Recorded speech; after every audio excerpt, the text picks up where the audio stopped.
What's up, guys? It's Stiff Leg. So today we're going to talk about how to grow our quads. So this is going to be next part of our muscle building series here, and we're going to first talk about a little bit about anatomy of our quadriceps. So that is going to be on the front of our thighs, and that muscle is going to be responsible for the extension of our knees. So that means standing up, that kind of thing. That is responsible for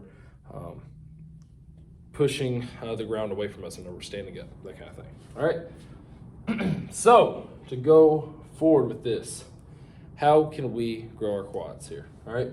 Of course, I'm not going to be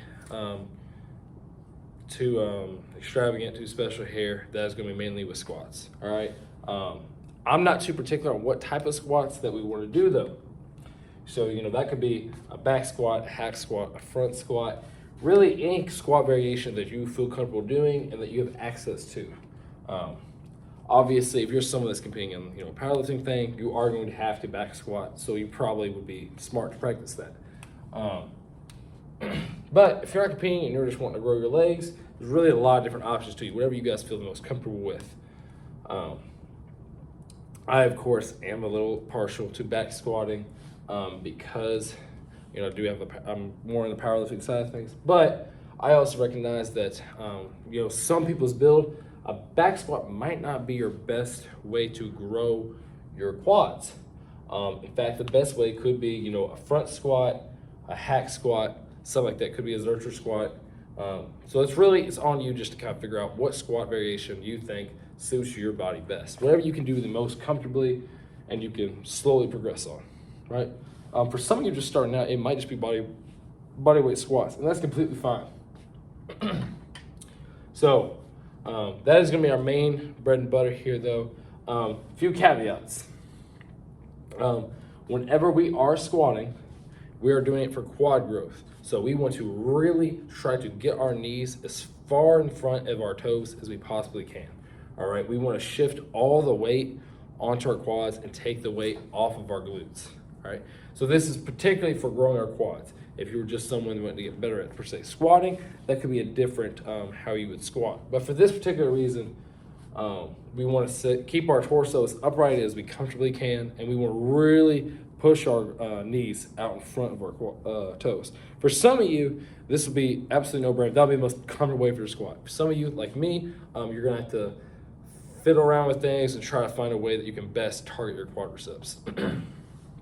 An example of this is for me, I do wear squat shoes, and also I put weights underneath my heels. So it kind of gets my feet at an angle like this that lets my quads go way in front of my toes.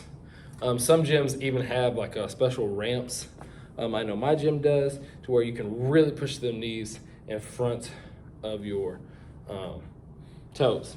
And I personally, I've been doing this for years. I've had no pain at all from putting knees in front of the toes. I know back in the day, that was the whole saying, you weren't supposed to do that. But for some people, you're just going to fall down if you don't do that, right? So something for you guys to keep in mind, right? But with that being said, that's going to target our quads really well. That should probably be our bread and butter. But there is times and places for other things. I believe leg extensions have a lot of value. I really do. Particularly for a very specific part of our quads here. Not all our quad muscles can really be hit really well by the squat. So leg extensions will probably fill in our last a little bit. If I was doing a workout solely for my quads, it would be primarily some variations of squatting, and then I might throw in leg extensions at the end, just for me, like a burnout kind of thing. But definitely, I would prioritize squat. Your quadriceps are a really big muscle. It's one of the biggest muscles in your body, right? So because this, something you gotta keep in mind here is it takes a little bit longer for that to recover, right? Obviously, it's no joke here. Working out legs is hard, obviously. So things for you guys to keep in mind is, of course, the obvious: eating, sleeping, everything. But monitoring our volume is a little bit more crucial on this than doing small muscle groups like our forearms or our biceps, right? It is very easy to overwork our quads. Same with glutes, same thing with hamstrings, same with our pecs, or lats. It's very easy to overwork these muscles and not give them adequate time to recover because they're such large muscles already, right? And as you guys progress and you guys get further into it, that is also going to get more and more escalating, right? So make sure that you guys are judging your volume appropriately. But with that being said, let this video go on too long. Hope you guys enjoyed this video. And yeah, make sure you guys like and subscribe and have a great rest of your day.